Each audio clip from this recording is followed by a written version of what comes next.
Bapak Ibu, kita sudah lewat 10 menit dari pukul 10.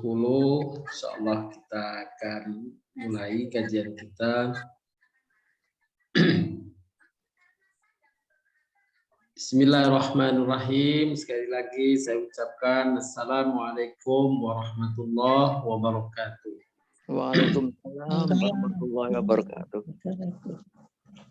Innal hamdalillah nahmaduhu wa nasta'inuhu wa nastaghfiruh wa na'udzu billahi min shururi anfusina wa min sayyiati a'malina may yahdihillahu fala mudilla lahu wa may yudlilhu fala hadiyalah. Asyhadu an la ilaha illallah wahdahu la syarika lah wa asyhadu anna Muhammadan abduhu wa rasuluh. Allahumma salli ala nabiyyina Muhammad wa ala alihi wa sahbihi.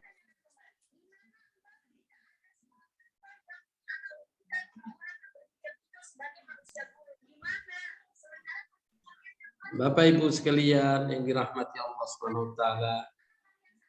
Alhamdulillah kita panjatkan pujian dan syukur nikmat kita kehadirat Allah Subhanahu wa taala.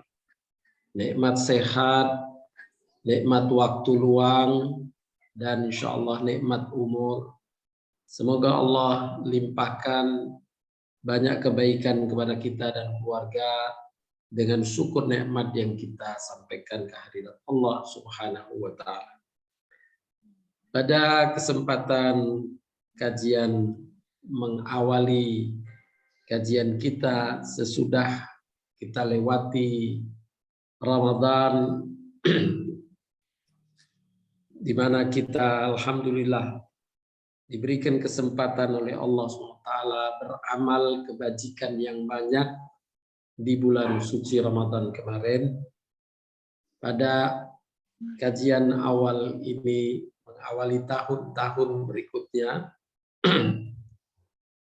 setelah atau pasca Ramadan, saya ingin bahas satu tema: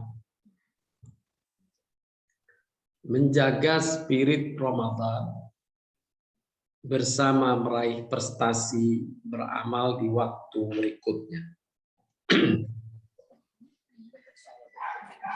Sesungguhnya amal-amal kita tidak akan berhenti hingga ajal tiba.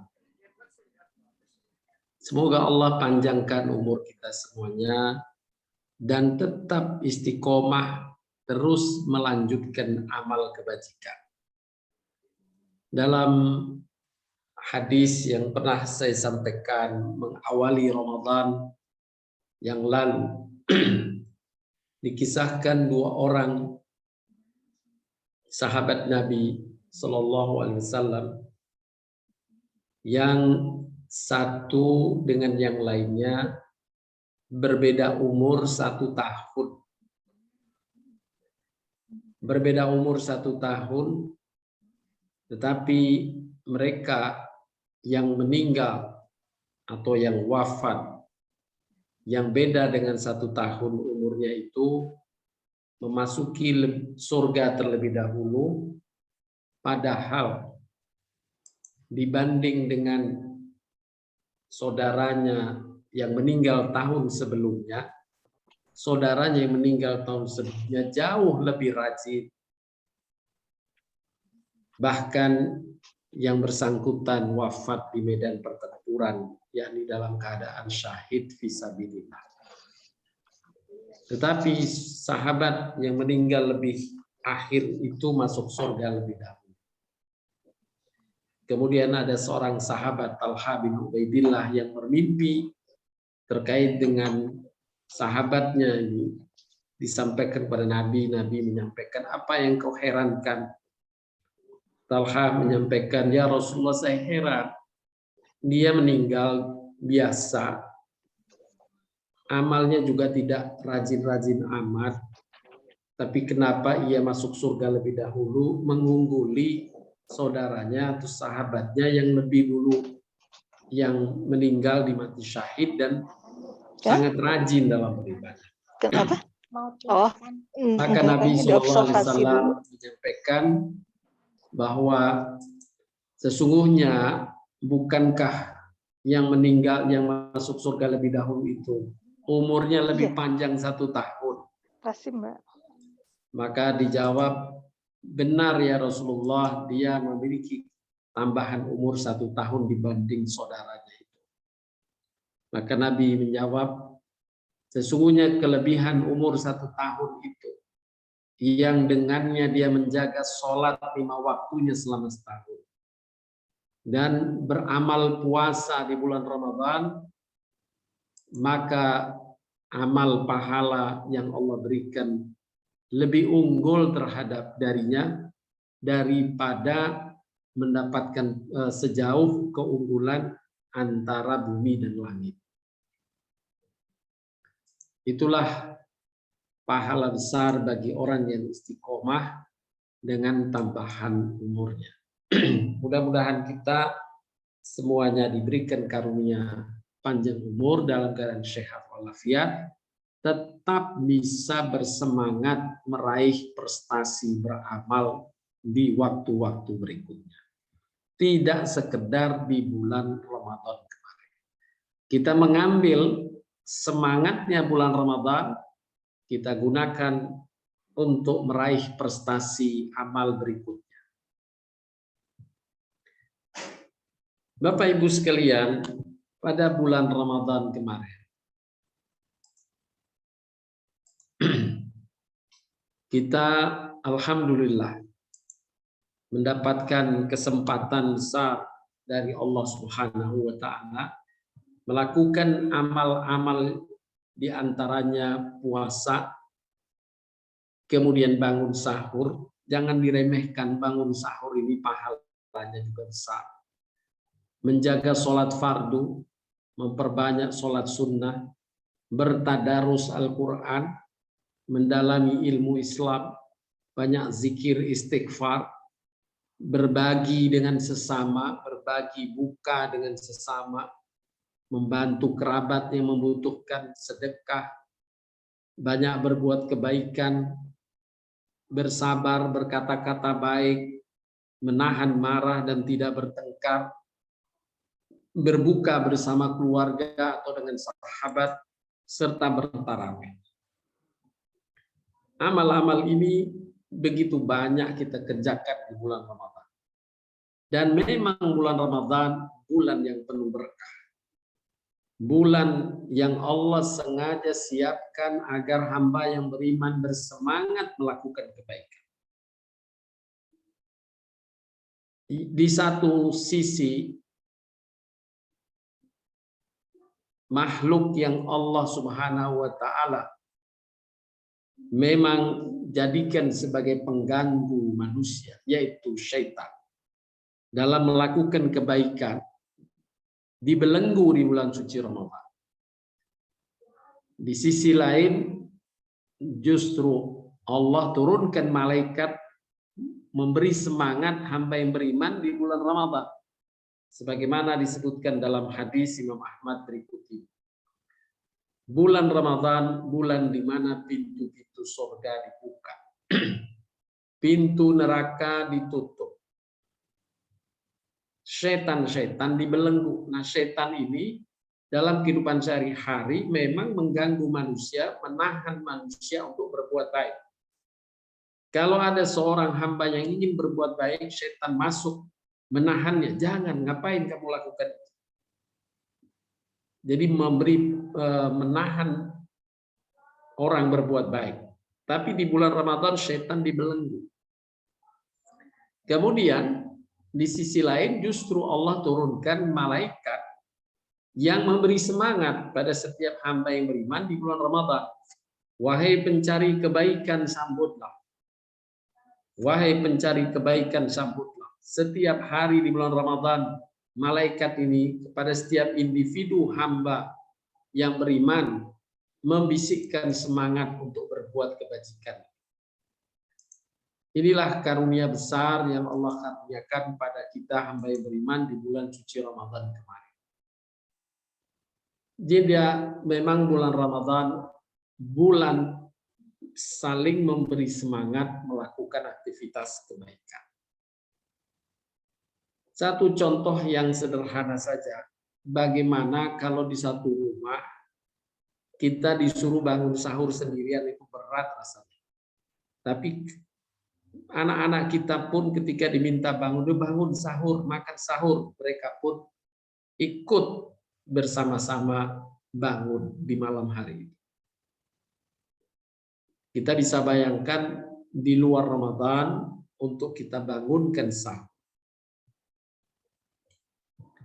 Bapak Ibu sekalian yang dirahmati Allah Subhanahu wa taala. Di sisi atau tambahan yang lain dari Nabi SAW,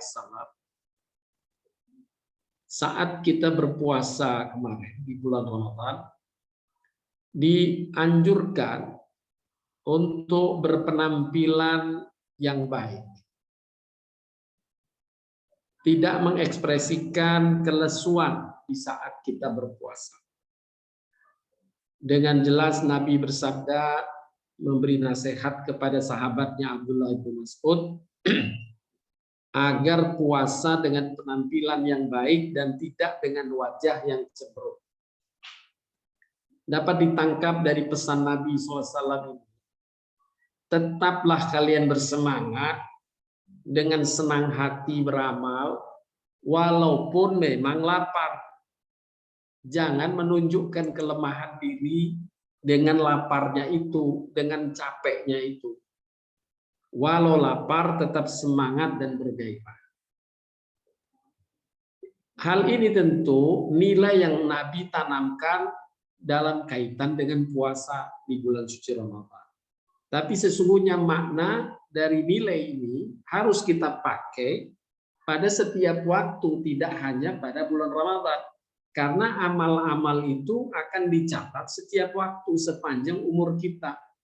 Bukan amal hanya dicatat di bulan Ramadan saja. Kebaikan itu Allah catatkan kepada kita setiap waktu. Ramadan dicatat, di luar Ramadan juga dicatat. Oleh karenanya Nabi SAW dalam pesan sabda beliau agar amal-amal Ramadan ini tidak berhenti di bulan suci Ramadan, terus berlanjut di bulan-bulan berikutnya, di hari-hari berikutnya. Tapi dengan mengadopsi semangat Ramadan. Kita lihat pesan Nabi SAW, barang siapa yang berpuasa Ramadan, man shoma Ramadana, tsumma atba'ahu sittan min Syawalin kana qasyamid dahr. Barang siapa yang berpuasa Ramadan, kemudian mengikutinya dengan puasa 6 hari di bulan Syawal, maka senilai dengan puasa selama setahun. Inilah kemurahan Allah Subhanahu wa taala yang tergambar dari sabda Nabi. Puasa Ramadan 30 hari. 30 hari, masih tersisa 11 bulan. Hanya 1 bulan yang diwajibkan, masih tersisa 11 bulan. Tapi bila nilai-nilai ini berlanjut, hanya 6 hari saja, ditambah 6 hari saja dengan puasanya, maka Allah berikan ganjaran seperti dia mengisi puasa ini setiap hari sepanjang tahun.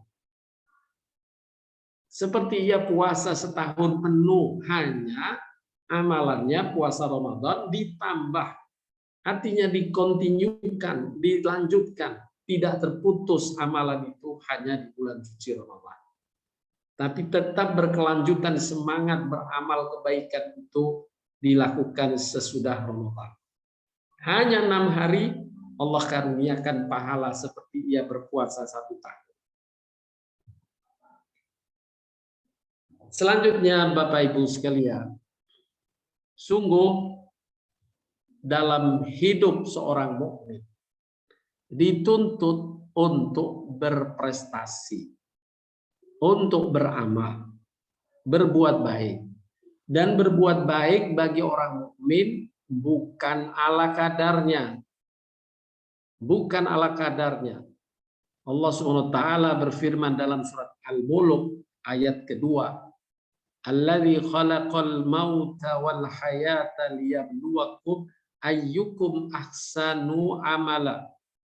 Dalam surat Al-Mulk ayat 2 Allah SWT berfirman, dialah Allah yang menciptakan kehidupan dan kematian bagi manusia agar dia Allah mengetahui siapa dari hambanya yang paling baik amalnya. Jadi bukan amal yang ala kadarnya, tapi amal yang terbaik, ahsanu amala, yang terbaik. Oleh karenanya, dalam meraih yang terbaik ini, Allah menggunakan kalimat perintah sabiku, fastabiku, wasari'u. Kata-kata yang punya makna yang sama, yaitu berlomba. Kita diminta berlomba dalam berbuat kebaikan.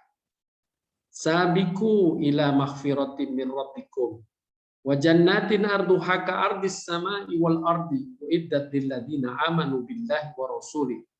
Dzalika fadlullahi yu'tihi man yasha wallahu dzul fadlil 'adzim.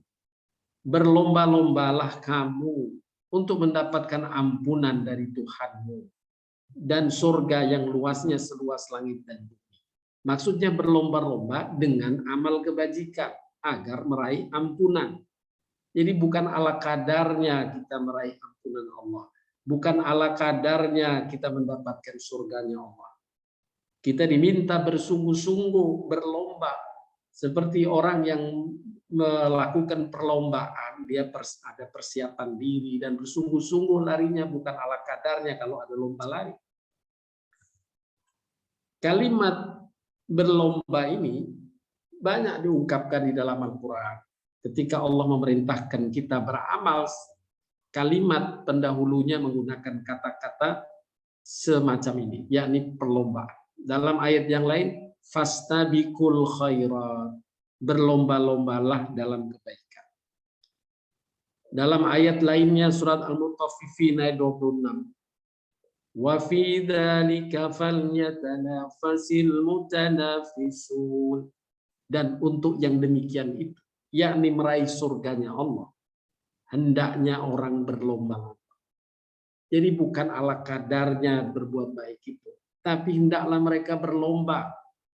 Allah SWT menggambarkan surga itu bertingkat-tingkat, karunia Allah itu bertingkat-tingkat.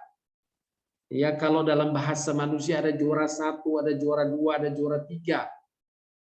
Maka nggak mungkin ini ala kadarnya. Ini adalah gambaran bagaimana kita harus meraih dengan sungguh-sungguh. Kalimat fastabiqul khairat atau semakna dengannya kita jumpai pula dalam surat Al-Maidah ayat 48. Dijumpai juga dalam surat Fatir ayat 32, sabiqu. Juga surat Al-Imran 133, wasari'u, berlarilah. Berlarilah, bersegeralah. Bersungguh-sungguhlah. Para ulama memaknai kata fastabiqul khairat atau kata-kata semakna dengannya. Ada beberapa nilai yang terkandung di dalamnya. Nilai yang pertama, bahwa kalimat-kalimat itu mendorong kita untuk bersungguh-sungguh berprestasi dalam berbuat kebajikan. Berprestasi dalam berbuat kebajikan. Kemudian yang kedua, dalam berbuat kebajikan, bukan saja kita memperbanyak, tapi juga membaguskan kualitasnya. Ahsanu amala, amal yang terbaik bukan dilihat dari banyaknya. Berapa banyak orang beramal, tapi sia-sia. Seperti seorang wanita yang digambarkan dalam Al-Quran, seorang wanita yang sedang memintal, tapi setelah selesai dia uraikan kembali pintalannya karena tidak berkualitas. Berapa banyak orang yang berpuasa tapi dia hanya mendapatkan lapar dan haus saja, tidak mendapatkan pahalanya karena tidak berkualitas puasanya. Ada orang yang sholat tidak berkualitas sholatnya. Banyak orang yang sholat mungkin tarawehnya 23 tapi cepatnya luar biasa. Bahkan ada di medsos 7 menit sudah 23 rakaat selesai. Tentu ini bukan yang dikehendaki dengan kalimat fastabiqul khairat, berlombalah dalam berbuat kebajikan. Kemudian yang ketiga, makna fastabiqul khairat bukan berlomba pada momen tertentu saja, tapi sepanjang waktu, sepanjang umur kita terus meraih prestasi yang terbaik. Inilah yang dinamakan istiqomah atau konsisten. Ya, alhamdulillah banyak amalan-amalan yang telah kita kerjakan secara konsisten. Al-Quranul Karim pernah saya sampaikan menyebutkan paling tidak 3 amalan yang dikerjakan secara konsisten. Insya Allah, Allah menjamin bahwa hamba itu berniaga dengan Allah yang Allah jamin tidak akan merugi. Allah jelaskan ini di dalam surat Fatir ayat 29-30. Ayat ini insya Allah sering saya ulang untuk menjadi bahan bagi kita, bahan istiqomah, menjaga istiqomah. Karena 3 hal ini yang memang Allah perintahkan untuk kita istiqomah. Dari amal-amal yang banyak, kalau 3 ini terjaga, insya Allah Allah jamin ya perniagaan tidak akan merugi diraih oleh mereka yang mengerjakan. Allah berfirman, Innal ladzina yatluna kitaballah wa aqamus shalah wa anfaqu mimma razaqnahum sirran wa alaniyah. Sesungguhnya orang-orang yang istiqomah, konsisten, membaca Al-Quran, yakni menimba ilmu dari Al-Quran, kemudian mendirikan salat, dia istiqomah, konsisten, dan berinfak pun ia konsisten. 3 amalan, membaca Al-Quran, mendirikan salat, dan berinfak, baik terang-terangan maupun sembunyi-sembunyi, diam-diam. Inilah yang Allah jaminkan mereka sedang yarjuna tijaratan lan tabur. Mereka sedang berharap berniaga dengan Allah yang Allah jamin tidak akan merugi. Demikian pula Bapak Ibu amal-amal kebajikan yang lain hendaknya kita jaga secara istiqomah sepanjang waktu. Tidak hanya berhenti di bulan suci Ramadan.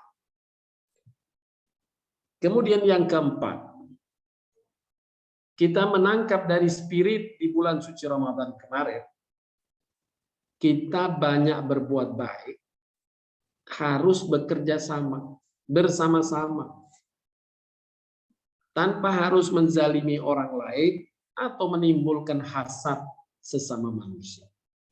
Karena kita niatnya berlomba, niat lillahi ta'ala masuk surga sama-sama, tidak saling meninggalkan. Makna fastabiqul khairat adalah berlomba bersama, sama-sama meningkat. Tidak ada yang menjegal ketika terjadi perlombaan. Kita bangun sahur mengajak orang bersama, tadarus mengajak orang bersama, sholat tarawih mengajak orang bersama. Ternyata dengan kebersamaan makin semangat kita melakukan kebaikan. Nah, ini poin yang keempat. Kemudian makna yang dapat diambil dari kata fastabiqul khairat yang kelima, di dalamnya mengajarkan prioritas. Ada prioritas-prioritas dari amalan yang perlu dikerjakan, baik yang wajib atau sunnahnya, atau amal-amal hablu minallah dengan hablu minan nasnya.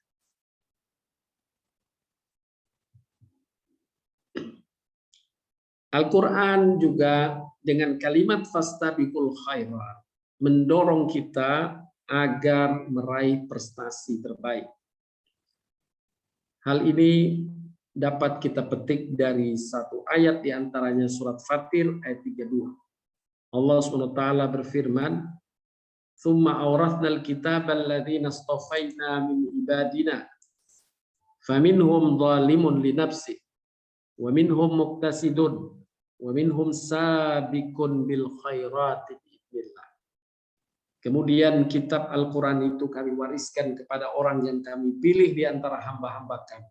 Alhamdulillah kita semua tergolong hamba-hamba yang dipilih oleh Allah mewarisi Al-Quran. Kita pun alhamdulillah telah membacanya dengan baik. Lalu di antara mereka ada yang menganiaya diri mereka sendiri, yang berlemah-lemah dalam meraih prestasi. Ada pula yang pertengah, di tengah-tengah, ya, kadang semangat, kadang tidak dalam meraih prestasi. Dan di antara mereka ada yang lebih banyak dan lebih baik dalam berbuat kebaikan. Lebih banyak dan lebih baik dalam kualitas dalam berbuat kebaikan dengan izin Allah. Yang demikian itulah karunia yang amat besar. Inilah yang didorongkan kepada kita dalam Al-Quran agar meraih prestasi terbaik. Allah Subhanahu wa taala menjaminkan hal jazaa'ul ihsani illal ihsan. Tidak ada balasan untuk yang berprestasi kebaikan selain kebaikan. Siapa yang beramal baik, insya Allah kebaikan akan dia raih. Inilah hukum Allah, sunnatullah yang Allah tetapkan di muka bumi. Dan kita harus meyakini kebaikan yang kita tanam, kebaikan yang kita lakukan pasti balik kepada diri kita sendiri. Selanjutnya, Bapak Ibu, Allah mengingatkan bahwa dalam meraih prestasi berbuat baik itu, kita berkejaran dengan waktu. Maka merugilah yang tidak peduli atas waktunya dan menyia-nyiakan. Allah bahkan bersumpah dengan waktu dalam ayatnya yang kita insya Allah sama-sama ingat, surat Wal Asr. Wal asri, demi waktu. Maksudnya begitu penting waktu ini. Kalau kamu sia-siakan, hilang waktumu. Padahal sumber daya waktu inilah yang bisa mengantarkan kita kepada kesuksesan meraih prestasi yang terbaik.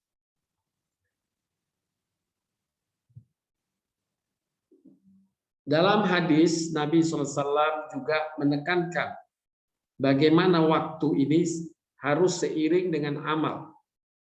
Semakin nambah waktu, semakin nambah amal.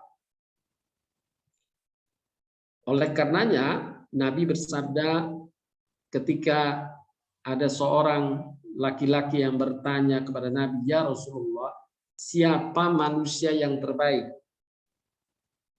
Nabi menjawab, orang yang panjang umurnya dan baik amal.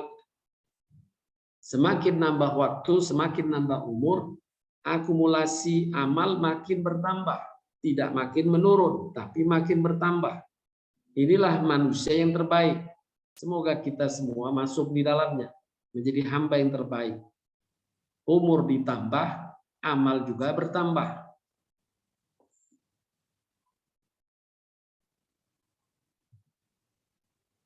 Kita upayakan waktu bergulir seiring dengan bertambahnya pahala yang dapat kita kumpulkan.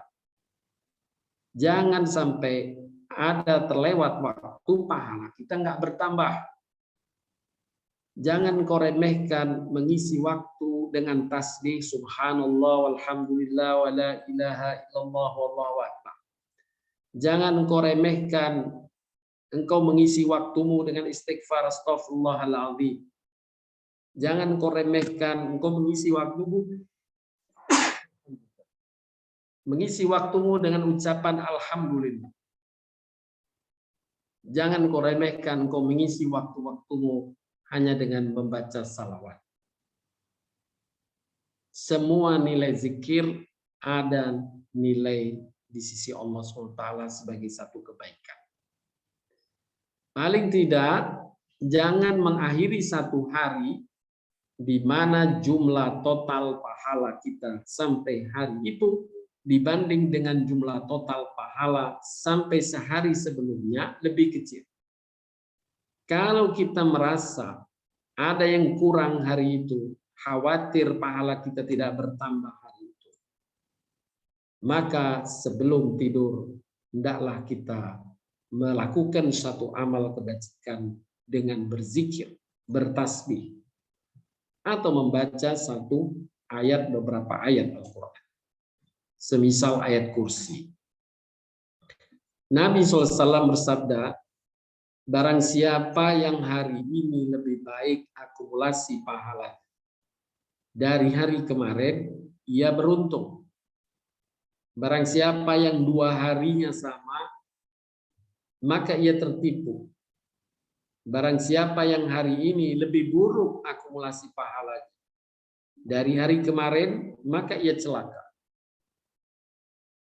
Untuk mendapatkan pengertian yang lebih baik dari hadis ini, saya berikan satu perumpamaan ilustrasi dalam tabel. Ada 3 orang kemarin akumulasi pahalanya sejak dia lahir sampai kemarin, anggap saja 1000 satuan pahala. 3 orang ini sama, kemarin catatan pahalanya saldonya 1000 satuan pahala. Masuk hari ini, di akhir malam, seorang mencatat tambahan pahala 50 poin. Sehingga total akumulasi pahala malam hari 1050 satuan pahala. Ini yang dimaksud oleh Nabi yang beruntung. Nambah waktu, nambah akumulasi pahala. Orang yang kedua, kemarin 1000 satuan pahala, hari ini kosong, nggak nambah pahala. Tidak nambah pahala ini bisa sama sekali tidak berbuat apa-apa. Bisa juga dia berbuat baik, tapi sekaligus berbuat dosa, yang antara kebaikan dan dosanya imbang. Sehingga selisihnya 0 saja. Antara tambahan pahala dan tambahan dosa diselisihkan menjadi 0. Maka akumulasi totalnya malam hari ke nanti 1000 satuan pahala. Sama dengan akumulasi yang kemarin, inilah yang disebut oleh Nabi tertipu. Dia sudah memanfaatkan sumber daya waktu, sumber daya tenaga, sumber daya pikiran, bahkan mungkin sumber daya harta, tapi tidak menambah pahala hal itu. Padahal semua sumber daya akan ditanya oleh Allah. Akan ditanya, engkau manfaatkan apa waktumu yang aku berikan padamu? Engkau manfaatkan apa rizki yang aku karuniakan padamu? Engkau manfaatkan apa tenaga dan kesehatan yang aku limpahkan padamu? Maka orang ini dikatakan Nabi tertipu. Adapun orang yang ketiga, kemarin dia mendapat 1000 satuan pahala, akumulasi pahalanya. Hari ini dia berbuat dosa yang dosanya melebihi pahala dari kebaikan yang dia lakukan hari ini. Sehingga tekor dia ada minus 50 dosanya. Sehingga akumulasi sampai malam hari menjadi 950 satuan pahala. Inilah yang oleh Nabi disebut orang yang celaka. Na'udzubillahi min dzalik. Mendapatkan karunia Allah tapi malah mengurangi pahala total. Diharapkan oleh Nabi bagi kita semua yang hamba yang beriman, hendaklah kita menjadi hamba yang beruntung. Setiap bergulir waktu selalu nambah pahala.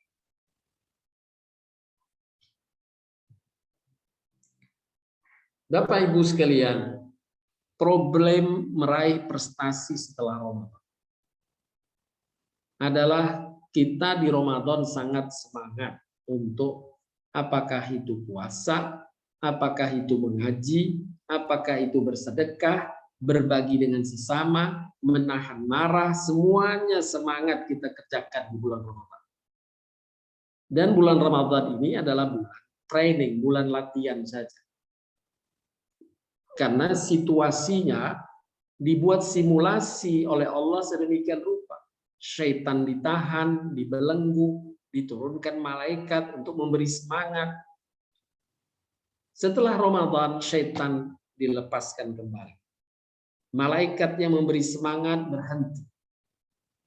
Maka kita mendapatkan tantangan yang besar. Dengan belajar dari bulan Ramadan, semestinya kita makin kuat menghadapi tantangan. Tetapi umumnya manusia, termasuk kita hamba yang beriman, melewati Ramadan semangat menjadi menurun pula. Memang menurunnya semangat dikabarkan oleh Nabi Shallallahu Alaihi Wasallam adalah sunnatullah belaka. Dalam hadis disebutkan diantaranya al-imanu yazidu wa yanqusu. Iman manusia itu naik dan turun. Kadang semangat, kadang futur dia tidak semangat. Ini sunnatullah. Tetapi kita diberi beban untuk menjaga agar fluktuasi naik turunnya semangat dalam beribadah, dalam beramal soleh ini terjaga dengan baik. Boleh berfluktuasi, tapi jangan berlebihan. Sebagaimana disabdakan oleh Nabi SAW, ingatlah, setiap amal itu pasti ada masa semangatnya. Dan setiap masa semangat itu pasti ada futur, ada malasnya.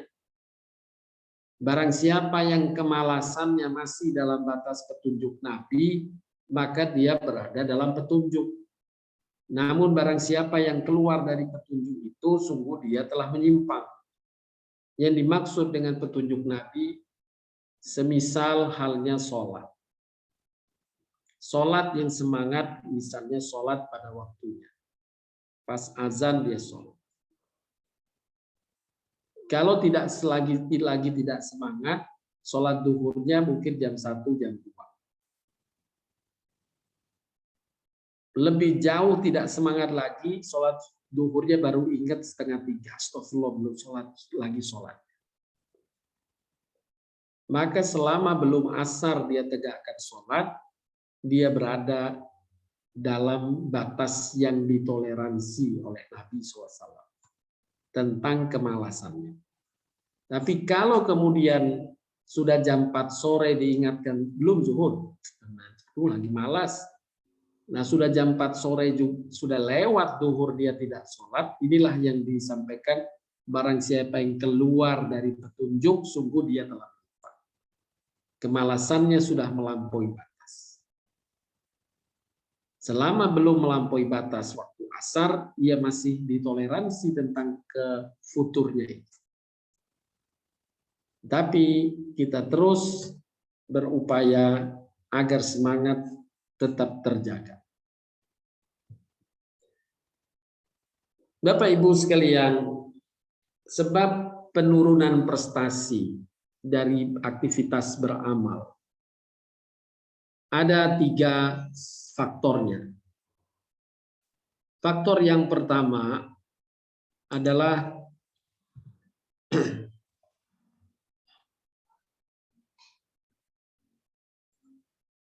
anggapan bahwa prestasi kebaikan hanya ibadah khusus. Ini yang menyebabkan menurunnya prestasi bagi seorang hamba mukmin. Karena dia menganggap prestasi itu ibadah khusus. Harus sholat, baca Quran, zikir, puasa. Padahal Nabi SAW telah menjelaskan bahkan ada amal-amal yang berkaitan dengan hablu minan nas, tidak terkait dengan ibadah khusus, yang nilai pahalanya jauh lebih besar dari ibadah khusus. Seperti halnya, contoh saja, menggali ilmu, mengkaji ilmu. Siapa yang belajar dan mempelajari ilmu satu tema, maka ia lebih besar pahalanya daripada sholat sunnah 1000 rakaat. Satu tema lebih besar pahalanya dari 1000 rakaat sholat sunnah. Sholat sunnah adalah ibadah khusus. Mengkaji ilmu bukan ibadah khusus.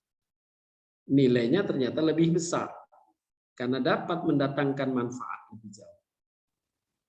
Juga berbagi dengan sesama, berbuat baik pada sesama, melayani tamu, ini semua bagian dari kebaikan-kebaikan yang juga diperintahkan. Nah, anggapan bahwa prestasi amal itu hanya ibadah khusus, ini yang juga menjadi sebab menurunkan semangat berprestasi dalam berbuat kebajikan.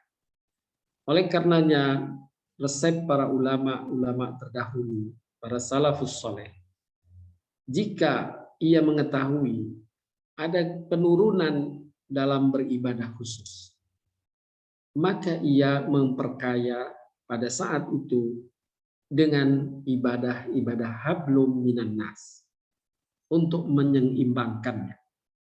Kadang pada saat satu hari kita tidak lagi semangat, tidak semangat, lagi menurun semangat ibadahnya, maka kita imbangi dengan semangat berbuat baik pada sesama, akan memberi semangat baru untuk beribadah.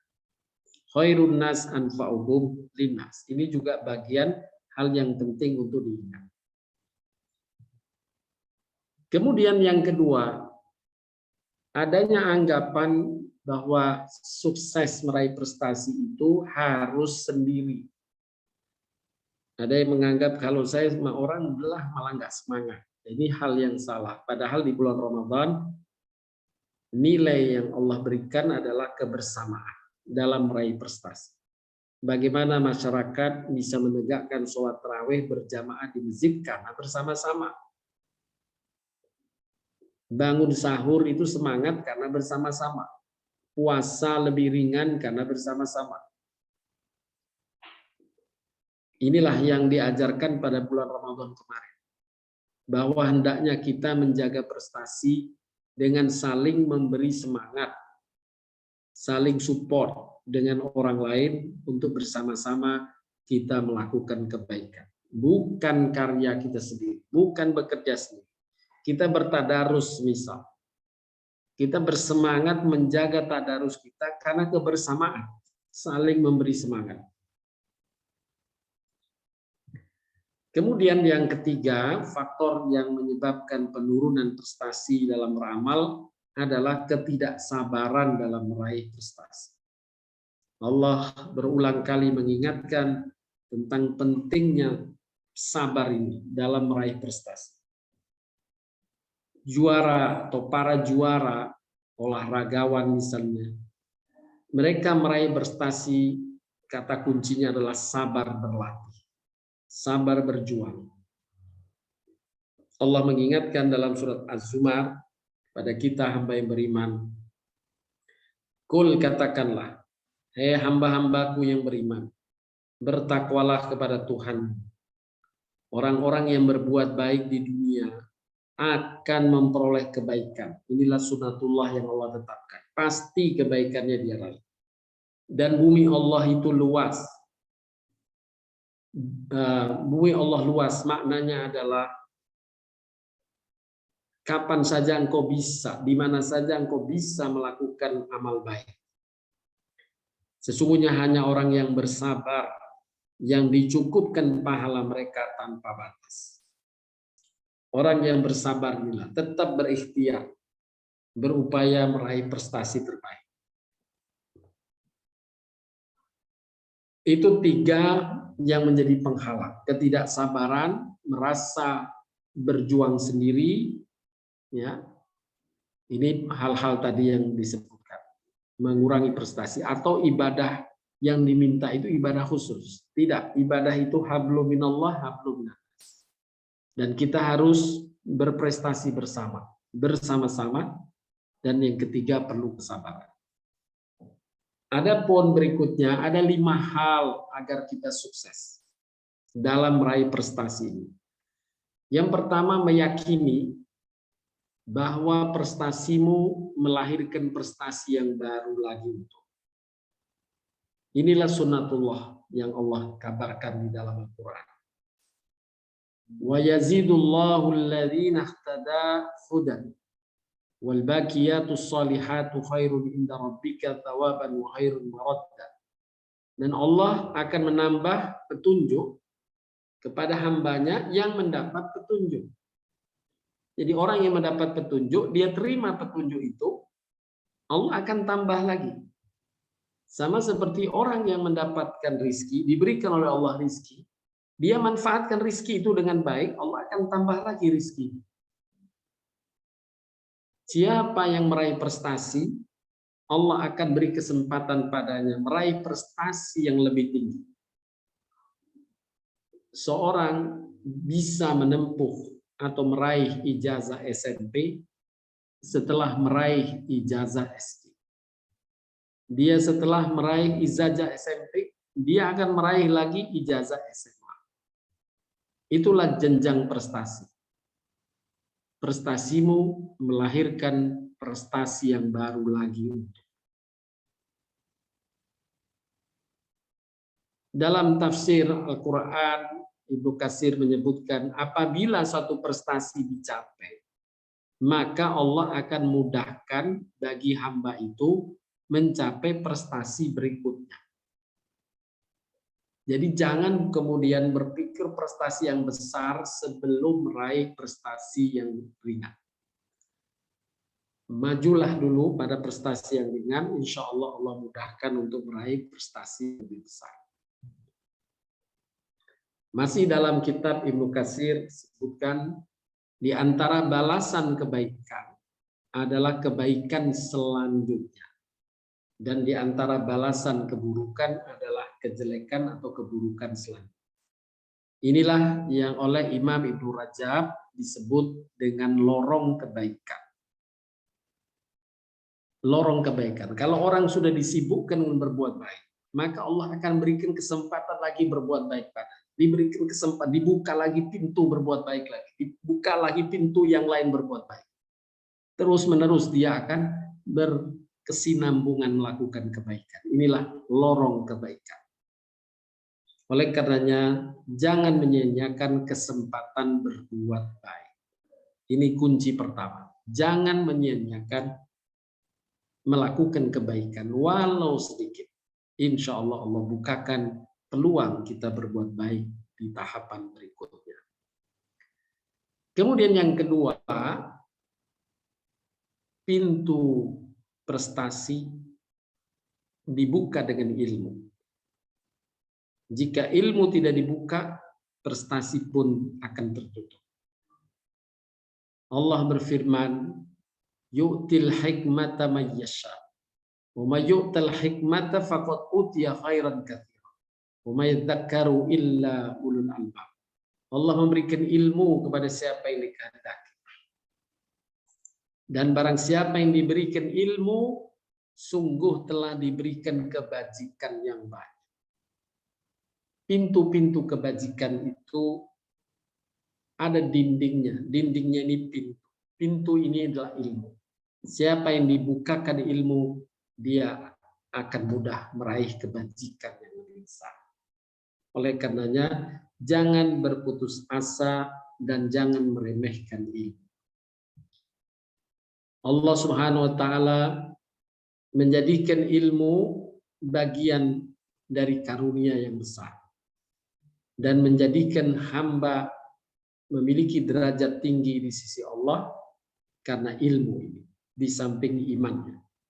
Allah akan meninggikan derajat orang-orang yang beriman dan orang-orang yang diberi ilmu beberapa derajat. Allah mengetahui apa yang kamu kerjakan. Sudah beriman, berilmu, Masya Allah. Inilah yang Allah tinggikan derajatnya. Pujian Allah lainnya dalam surat Al-Imran ayat ke-7. Warrasihuna fil ilmi yaquluna amanna bihi kullun min indi rabbina wa ma yadhakkaru illa ulul albab. Dan orang-orang yang bersungguh-sungguh dalam mencari ilmu pengetahuan dan mendalaminya, ia berkata, kami percaya ini semua berasal dari hadirat Tuhan kami dan tidak mendapatkan peringatan seperti itu kecuali ulul albab, orang yang memfungsikan akalnya, bersungguh-sungguh mencari ilmu dan mendalami. Bapak Ibu sekalian, kita tidak abaikan pesan Nabi SAW yang mengabarkan tentang besarnya orang yang meraih ilmu, orang yang mengajar ilmu, dan orang yang belajar ilmu, keduanya bersekutu dalam pahala. Tidak ada kebaikan yang lebih besar pada manusia setelah itu. Dan sebagaimana tadi juga saya sebutkan hadis Nabi ini, bagaimana besarnya meraih ilmu. Rasulullah bersabda, wahai Abu Dzar, sungguh kamu berangkat pagi hari belajar satu ayat dari kitabullah. Lebih baik bagimu daripada engkau sholat sunnah 100 rakaat. Dan engkau berangkat pagi hari untuk belajar satu bab dari ilmu. Baik diamalkan atau tidak, lebih baik bagimu daripada engkau sholat sunnah 1000 rakaat. Inilah ilmu sebagai kunci untuk meraih prestasi amal. Kemudian poin yang ketiga, hal yang ketiga yang tidak kalah pentingnya dalam meraih prestasi berbuat kebaikan. Jangan kita meremehkan upaya berbuat baik walau terlihat sedikit. Yang penting terjaga secara kontinu. Nabi SAW berpesan, ahabbul a'mal ilallahi ta'ala adwamuha wa inqalla.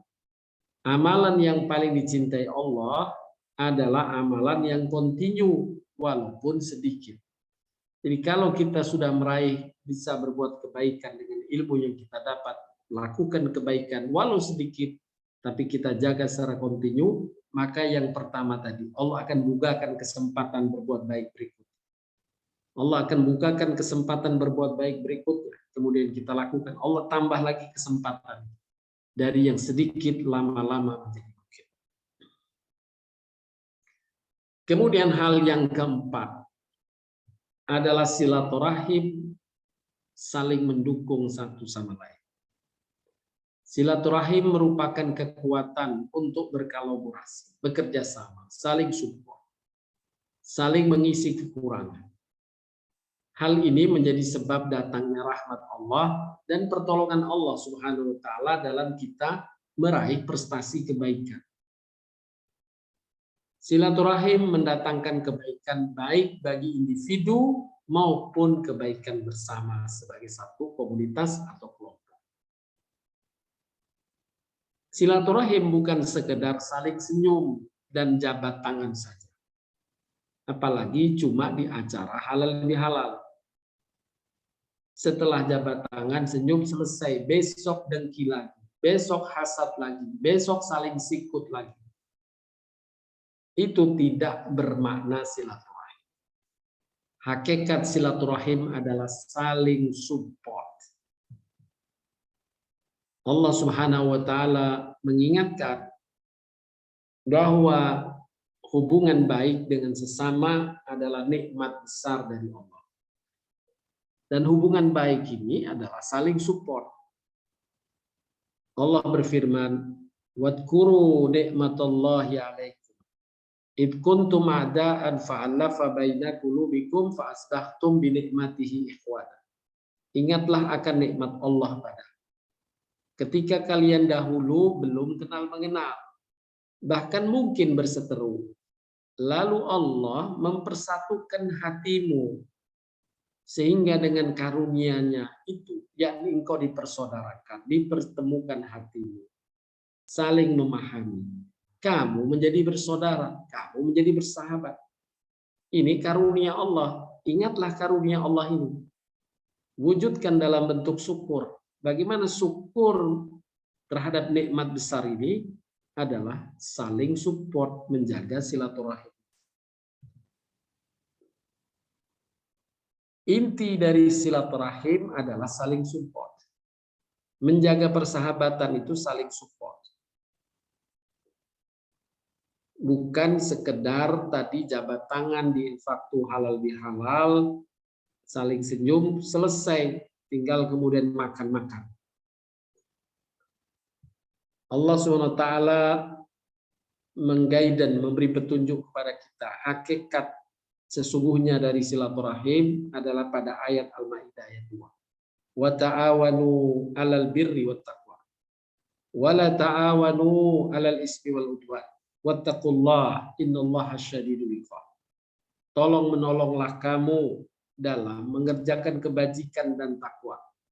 Dan jangan tolong menolong dalam berbuat dosa dan pelanggaran.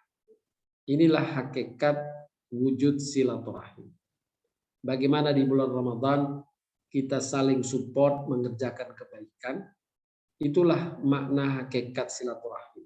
Dan hendaklah kita wujudkan terus walau sudah lewat Ramadan.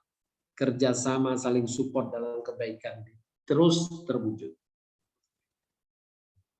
Hal ini pernah saya ungkapkan sebelumnya.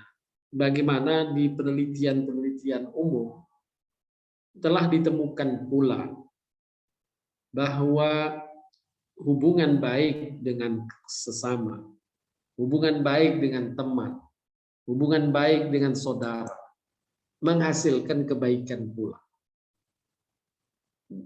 Ada satu penelitian di Universitas Flinders Australia. Hasil penelitian ini cukup menarik. Dia penelitian dilakukan 10 tahun. Setiap tahun dievaluasi terhadap 1.500 responden yang hanya diamati tingkat persahabatannya. Ditanya bagaimana tingkat terjalinnya persahabatan dengan kawan-kawan atau persaudaraan. Hasil penelitian ini menyimpulkan persahabatan membantu mencegah masalah obesitas, masalah depresi, penyakit jantung, serta masalah kesehatan lain. Bahkan dengan jalinan pertemanan yang terjalin dengan baik, ternyata lebih mempertahankan atau lebih lama ia berumur panjang. Penelitian yang lain di Tokyo, dari CEO yang sukses di Tokyo dilakukan penelitian antara variabel kompetensi, variabel pertemanan, dan kesuksesan. Ternyata hubungan kuat itu terjadi antara variabel sukses dengan variabel jumlah kawan yang terjalin dengan baik. Orang-orang sukses lebih dipengaruhi oleh jumlah kawannya daripada kompetensi atau keahliannya. Subhanallah. Ini hasil penelitian yang hal ini seiring dengan apa yang disabdakan Nabi Shallallahu Alaihi Wasallam. Dalam hadis Imam Bukhari, Rasulullah bersabda, barang siapa yang suka dipanjangkan umurnya dan ditambah rizkinya, hendaknya bertakwa kepada Allah dan menyambung silaturahim. Barang siapa yang suka dipanjangkan umurnya. Nah, penelitian di Australia tadi ya menemukan bahwa orang cenderung panjang umur, lebih sehat karena hubungan yang terjalin dengan baik dengan kawan, dengan kerabat, dengan sahabat. Semakin banyak jaringan yang tetap terjalin baik, insya Allah dia makin sehat. Sedangkan di Jepang, terhadap penelitian dari CEO di Jepang yang menggambarkan bahwa pertemanan justru meraih sukses lebih besar, peluang sukses lebih besar dengan pertemanan. Itu adalah persoalan rizki. Semakin banyak kawan, insya Allah dibukakan pintu rizkinya oleh Allah Subhanahu wa Ta'ala. Dengan kata lain, dengan silaturahim kita membangun sebuah relasi, saling support. Semakin banyak kita berinteraksi dengan orang, semakin mudah kita menjalani kehidupan. Inilah makna sesungguhnya dari silaturahim. Sekali lagi, silaturahim bukan sekedar jabat tangan, kemudian senyum, selesai itu selesai. Tapi sesungguhnya hakikatnya ta'awanu 'alal birri wat taqwa. Saling support untuk kebaikan. Selanjutnya yang terakhir, hal yang penting untuk kita bisa meraih prestasi adalah kita memohon kepada Allah agar diberikan kesuksesan demi kesuksesan. Nabi SAW mengajarkan satu doa yang disebutkan dalam hadis Imam Ibnu Majah dan Tirmizi. Allahumma inni a'udzubika minal khawri ba'dal qawli wa minal intikasati ba'da taqaddum. Ya Allah, aku mohon perlindunganmu agar terhindar dari berbuat dosa setelah berbuat ketaatan. Dan aku mohon perlindunganmu ya Allah agar bisa terhindar dari kemunduran setelah meraih kemajuan. Alhamdulillah, kita telah meraih kemajuan semangat membaca Al-Quran, semangat beribadah, semangat mengaji, semangat bersedekah di bulan Ramadan. Kita berharap pada Allah untuk terus diberikan kenikmatan beramal soleh dan tetap bisa meraih prestasi dalam rahmat di hari-hari berikutnya. Amin ya rabbal alamin.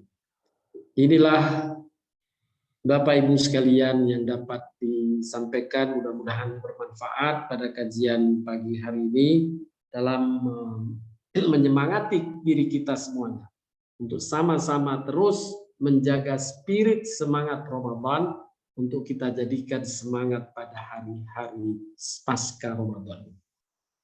Demikian, terima kasih atas perhatiannya. Untuk selanjutnya bila ada yang ingin didiskusikan dipersilahkan. Saya kembalikan boleh kepada Bu Lili, mungkin ada yang sudah menyampaikan pertanyaan melewati chatting. Terima kasih Pak Ustadz. Bu Gomba sepertinya ingin bertanya Pak Ustadz. Silakan Bu Gomba. Silakan Bu.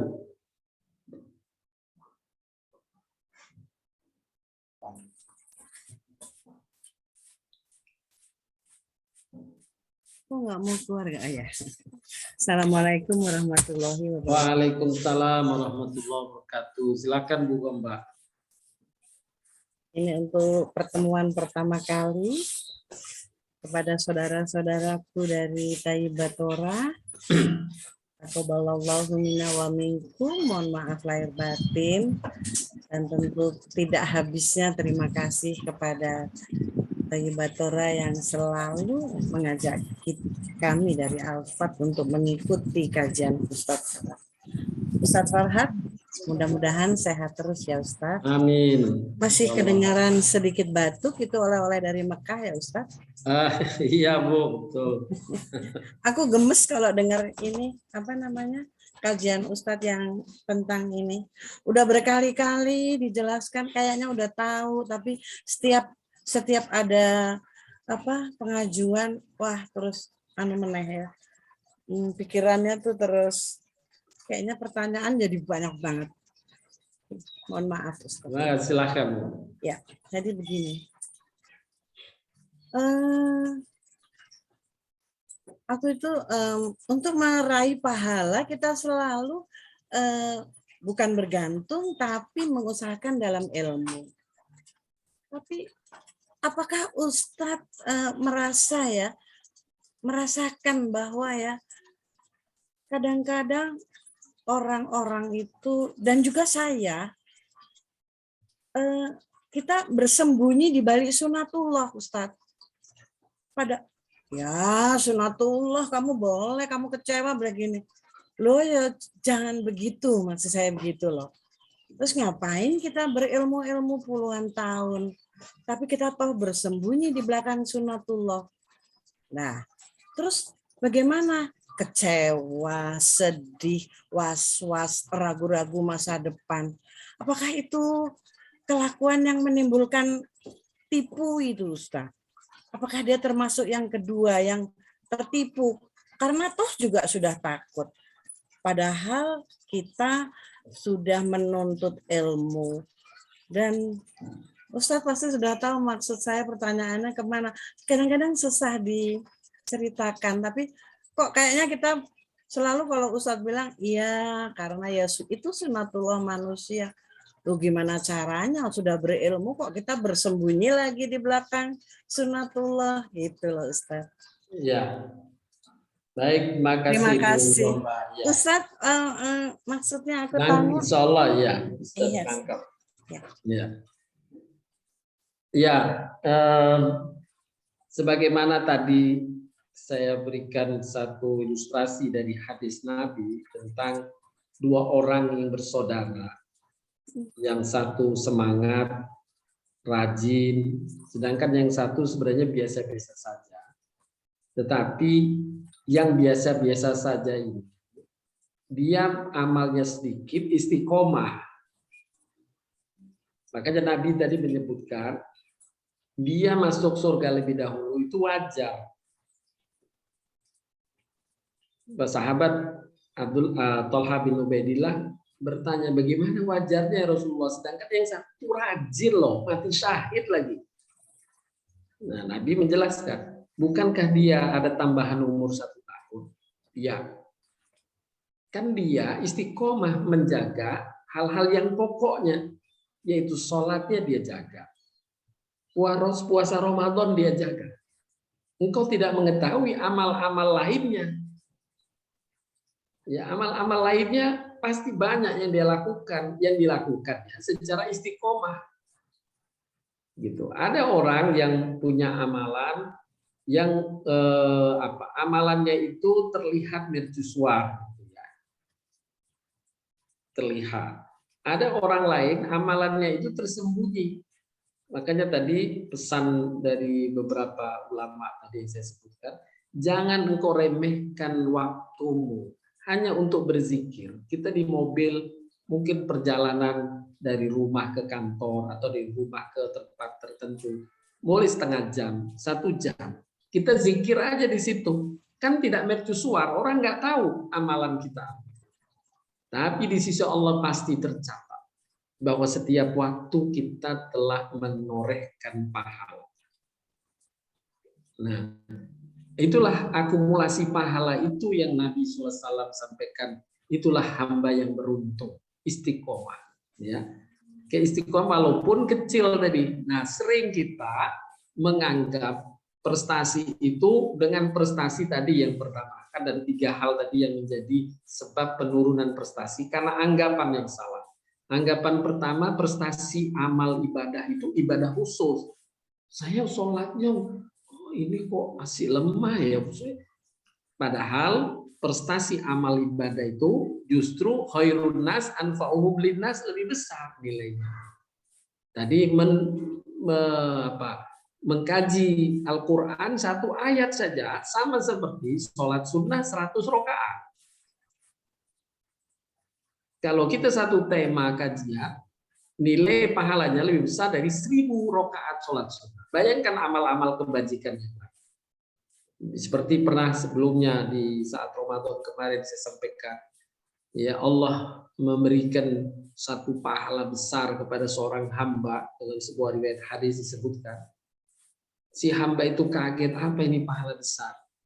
Hanya karena amalannya setelah dibuka, dia membawa oleh-oleh bagi anaknya di rumah saat dia bepergian. Masuk ke rumah, dia bawa oleh-oleh untuk anaknya, yang anaknya itu gembira menyambutnya. Itu sudah Allah hargai dengan pahala besar.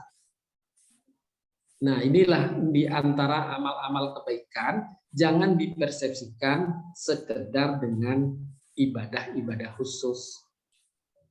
Ya, ibadah khusus yang pokok seperti yang Nabi sebutkan, sholat 5 waktunya, puasa Ramadannya, zakatnya, itu harus sudah terjaga.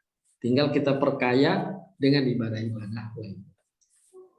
Kemudian yang kedua tadi, bahwa meraih prestasi jangan kau remehkan mengajak orang lain. Ya, seolah-olah kita kalau sudah mau beribadah, ibadah sendiri. Ya. Padahal di antara keutamaannya adalah prioritas dari disebutkan. Jika engkau membaca Al-Quran di rumah, ada tamu, maka pahalanya lebih besar engkau menerima tamu. Kalau engkau masih bisa menunda bacaan Quran. Nah, ini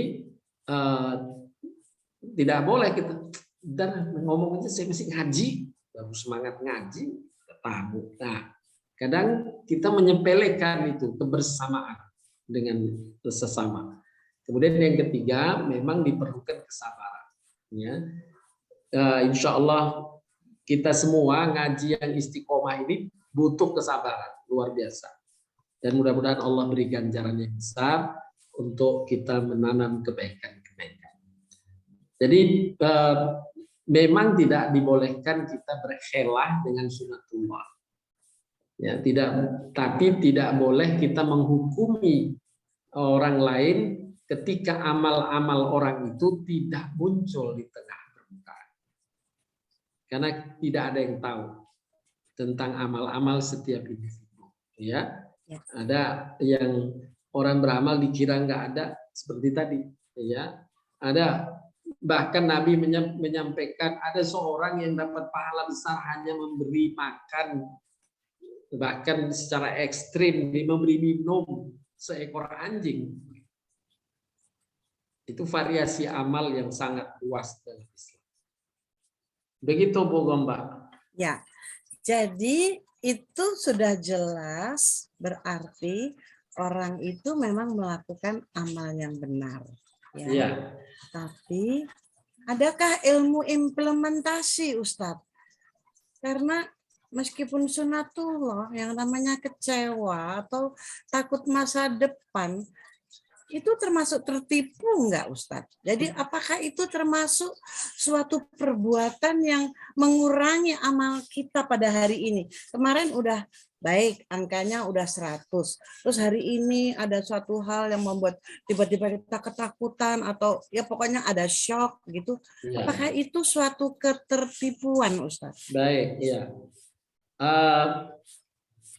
Kalau kaitan dengan kegelisahan, kesedihan, ya, itu pertama dia adalah sifat manusia. Allah berikan manusia itu punya rasa sedih, punya gelisah, punya cemas. Ya. Di dalam Al-Quran digambarkan bagaimana seorang yang sangat soleh, Siti Maryam, gelisah. Bagaimana seorang nabi seperti Nabi Yunus gelisah, Nabi Nuh gelisah, ya, Nabi Musa gelisah. Jadi menggambarkan bahwa kegelisahan itu memang sifatnya manusia. Tetapi yang diinginkan dalam agama adalah saat engkau gelisah itu punya sandaran, punya harapan. Nah, memang justru Allah ciptakan kegelisahan supaya hambanya ini punya sandaran.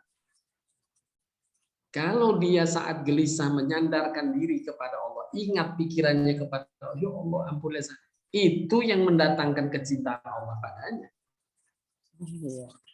Ya, kan iya karena budu wa iya karena nasta'in. Hanya padamu ya Allah aku menyembah, hanya padamu ya Allah aku minta tolong. Nah, saat gelisah minta tolong kepada Allah itu berarti dengan yang yang Allah hadirkan di muka. Allah menciptakan itu agar mereka kembali kepada Allah. Ya, itu salah satu jalan. Karena jalan kembali kepada Allah ada dua. Ada jalan kesyukuran, ada jalan keinginan atau harapan tadi. Ya, kalau ada orang yang mudah kembali kepada Allah itu ketika dapat nikmat. Ya Allah, alhamdulillah, terima kasih ya Allah, terima kasih ya Allah. Alhamdulillah, dia sudah kembali pada Allah saat dapat nikmat. Tapi tidak semua orang memiliki sifat seperti itu. Ada cara lain, ada jalan lain orang baru ingat Allah saat susah. Ya, kalau dia nikmat malah lupa, maka Allah karena sayangnya kepada si hamba itu dikasih suatu kesulitan. Karena Allah tahu hambaku ini pasti menoleh kepadaku saat susah. Dibuatlah sulit. Saat susah benar dia kembali, Allah senyum. Oh, ternyata hambaku itu punya ingat sama aku kalau susah. Ya sudahlah, naudzubillah min dzalik ya. Kata Ibnu Qayyim, jangan engkau menjadi hamba yang ingat sama Allah saat susah. Kalau itu sudah dikenal Allah, kamu dikasih susah terus. Tapi hendaklah kamu ingat sama Allah saat engkau senang. Niscaya Allah mengenalmu, hambaku ini ingat aku saat senang. Aku beri senang terus. Nah, itulah dua jalan. Jalan kesyukuran dan jalan kesabaran. Begitu Bu Gomba. Ya, terima kasih Ustadz karena Sama-sama. jadi menemukan clue jawaban atau anjuran kepada orang yang karena banyak sekali ya ketemu yang gelisah. Nah, itu jadi saya terima kasih sekali jadi ada jawaban-jawaban yang semacam itu. Ya, Terima kasih Ustadz. sama-sama. Assalamualaikum warahmatullahi wabarakatuh. Salam. Terima kasih Ada Tante yang lain? Gomba. Lili? Terima kasih Mbak Lili. Ada, silakan Bu Mia. Terima kasih Mbak Lili. Assalamualaikum warahmatullahi wabarakatuh. Salam warahmatullahi wabarakatuh. Ya Pak, Allahu Ustadz, semoga segera diangkat penyakit batuknya. Semoga Ustadz dan seluruh kru selalu dalam lindungan Allah. Amin, Dan amin. kita semua yang ada pada hari ini. Izin bertanya Ustadz terkait amalan setelah bulan Ramadan. Kalau saya cermati, khususnya saya sendiri, Ya, kenapa kalau setelah bulan Ramadan itu semangat kita untuk beribadah itu menurun ya Ustadz? Apakah kecenderungan ini juga dialami di masa para ulama zaman dulu atau pada umat zaman dahulu gitu? Kalau menjelang Ramadan kan kita seolah-olah berusaha mengejar garis finish semaksimal mungkin, begitu turun, begitu selesai Ramadan, 1 Syawal langsung drop gitu Ustaz. Kira-kira keistiqomahan yang seperti apa yang harus kita tempuh ya supaya tetap terjaga gitu Ustaz. Terima kasih. ya, baik.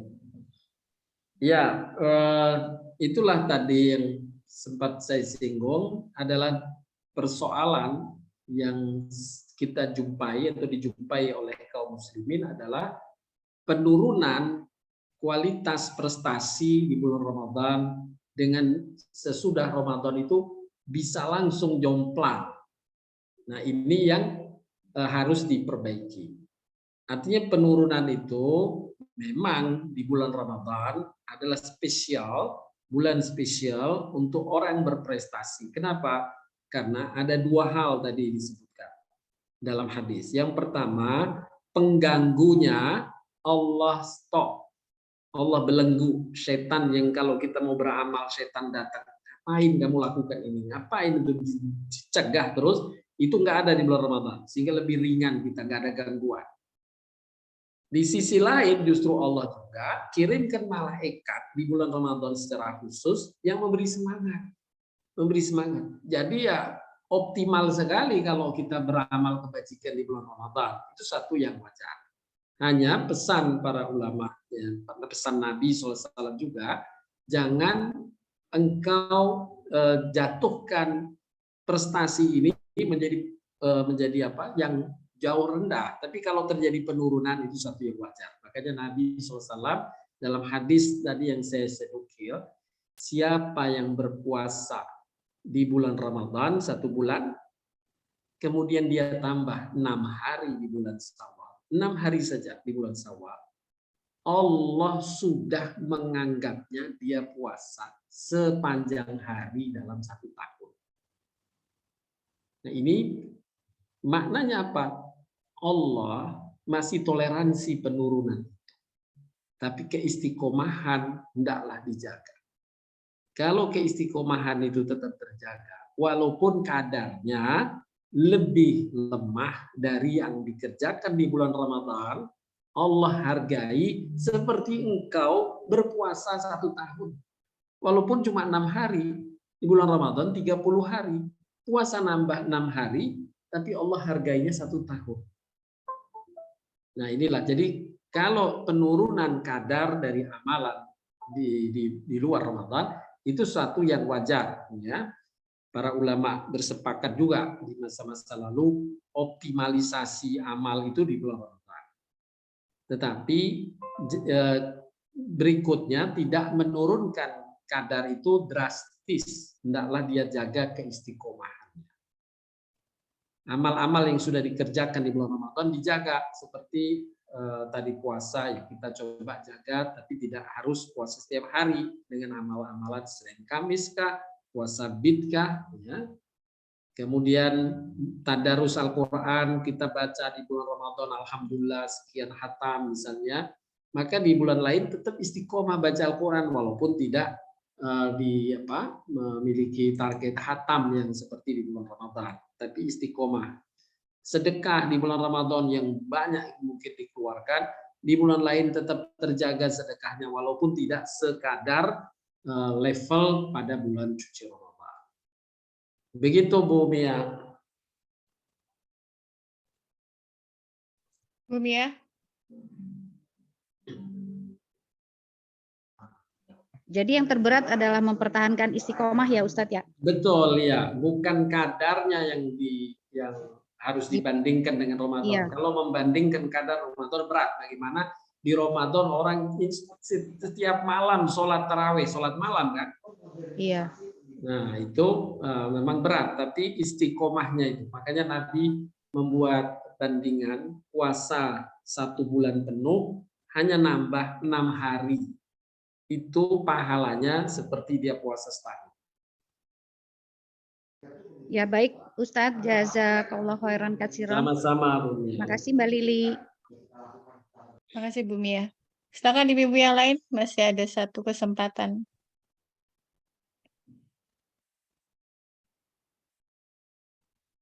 Sepertinya tidak ada Pak Ustadz. Baik ibu-ibu sekalian, bila tidak ada pertanyaan lain kita. Mohon maaf Ustadz. Iya silakan. Tadi Ustadz menyebutkan doa ya. Kalau boleh nanti tolong di-share Ustadz doanya. Terima kasih. Oh baik. Ya baik. Ada di bagian akhir nanti di makalah. Baik ibu-ibu, bapak ibu sekalian, kita cukupkan kajian kita pagi hari ini. Semoga bermanfaat dan kita sampaikan doa kehadirat Allah SWT, khususnya bagi mereka yang ada saudara-saudara kita yang mungkin sedang diuji dengan sakit. Semoga Allah segera sembuhkan. Di antaranya mohon doa secara khusus untuk anggota majelis kita Ibu Andima yang sedang dirawat di rumah sakit. Semoga Allah berikan segera kesembuhan. Amin.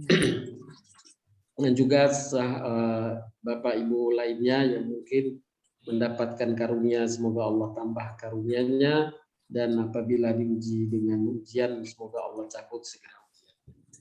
Bismillahirrahmanirrahim. Alhamdulillahirabbil alamin, hamdan syakirin, hamdan naimin, hamdan yuwafi ni'amahu yukafi mazidah. Ya Rabbana lakal hamdu kama yanbaghi li jalali wajhikal karim wa 'azimi sultanik. Allahumma shalli wa sallim ala nabiyyina Muhammadin wa ala alihi wa sahbihi wa sallam. Allahumma afini fi badani. Allahumma afini fi sam'i. Allahumma afini fi basari. La ilaha illa anta. Ya Allah, sehatkanlah badan kami semuanya. Sehatkanlah pendengaran kami semuanya. Sehatkanlah penglihatan kami semuanya, ya Allah. Tidak ada Tuhan selain Engkau, ya Allah. Allahumma inni as'alukal afiyah. Ya Allah, kami mohon kepadamu keafiatan di dunia dan di akhirat.